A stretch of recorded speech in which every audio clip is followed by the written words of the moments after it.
Writer, director, and comedian Jordan Peele released the movie Us to theaters all across the United States, and it was highly anticipated. After his last horror film, Get Out, which was pretty much talking about race relations in the United States, many were wondering what this film would actually be discussing. You see, Peele's movies tend to have hidden messages in them, and a lot of people like to theorize once the movie's over, just to see what he was talking about, see if there's any metaphors and what have you. Me personally, I didn't really want to see Us, but because it had a primarily black cast, I was like, you see, I don't like horror movies. I don't like things popping out at me all the time. I hate jump scares.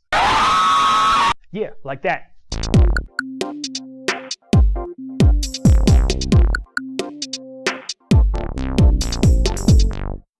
So as a quick summary of the movie Us, it pretty much centers around this character by the name of Adelaide Wilson. So she and her family go to Santa Cruz, California on a vacation. Adelaide's family consists of her husband Gabe and her children Zora and Jason.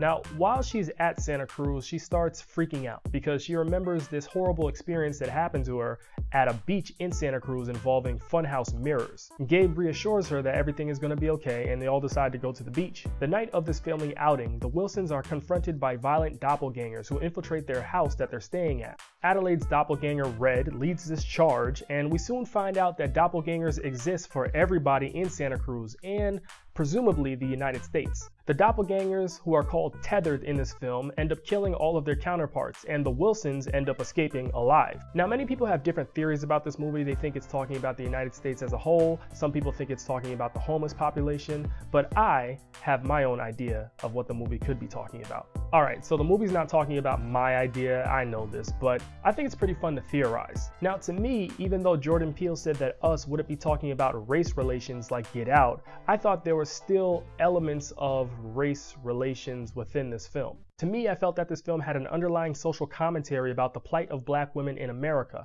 We see Adelaide throughout this film protecting her family, and she ends up killing Red, the leader of the tethered people, at the end. Her husband Gabe is crippled throughout the majority of the film because when their doppelgangers attack them, his counterpart, named Abraham, actually hits him in the leg with a metal bat. So there's only so much that Gabe can do, and Adelaide ends up taking the lead. I felt that this mirrors how black women in America tend to take the lead in their family, and we see more of a matriarchal system going on. I recently came across a Pew Research study from 2018 that found that about 47% of black children are raised in single-parent households, with their mother being the single parent. Now, this doesn't mean that black fathers are not present. However, these black mothers are marking single on their taxes. And we know that in the US, mothers usually gain custody of their children. So we see a situation where black women could be having this burden of having to deal with a family on their own. Also, we see situations where black women have to take care of their families due to government assistance programs. That's not saying that all black women have to do this, but in certain cases,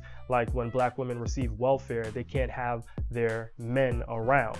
And thus, these black women have to identify as single, and the black fathers or the black men are pushed away from their families. We can also look at how Gabe was crippled in this film as symbolic for how black men in America are often crippled. And what I mean by that is how black men are taken away from their families and they're beaten down so that they can't provide or support their families. We can look at the history of America and slavery, where black men were stripped away from their wives and their children, and they had to work on other plantations, and they were forced to reproduce with other women. Going to today, we can look at the criminal justice system and how that's unfair due to racist policies. For example, some studies show that black men who commit the same crimes as white men, who are seen as the default, get longer sentences. So a white man who steals can get 10 years, while a black man who steals can get 40 years. We also see that black men are more likely to be in prison due to racist policies. And then there's police. So studies have shown that black unarmed men are more likely to be killed by police officers. So we see this situation where black men are being crippled physically, mentally, emotionally. They're being taken away from their families due to government programs that don't allow them to interact with their families.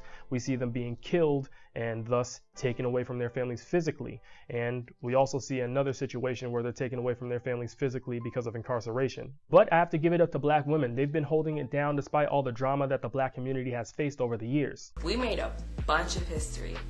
Black girls. And we could look at how black women have impacted the black community as a whole. For example, the civil rights movement. So it has been said that the civil rights movement of the 1950s and the 1960s was sparked because of the actions of two women. First, there's Mamie Till, whose son Emmett Till was brutally murdered by white supremacists after he was accused of flirting with a white woman. She actually had an open casket viewing of her son during his funeral to show the world what these white supremacists did to him. And then there's Rosa Parks, who was known for not giving up her seat in Montgomery, Alabama on a bus to a white man. So both of these women are credited with having sparked the civil rights movement. We can also look at the Black Lives Matter movement of today, which was started by 3 black women after the unjust killing of black male Trayvon Martin in 2012. So as we can see, black women have definitely been helping throughout history in the United States within the black community. And thus there is my theory about how Jordan Peele's Us kind of tells the story of the black woman in America today. So definitely let me know what you thought about this theory. I have an article on medium.com that I wrote about this and I fleshed it out in more detail. Make sure to leave your thoughts in the comment section below. Also make sure to like, comment, and subscribe to this YouTube channel. Thanks for watching.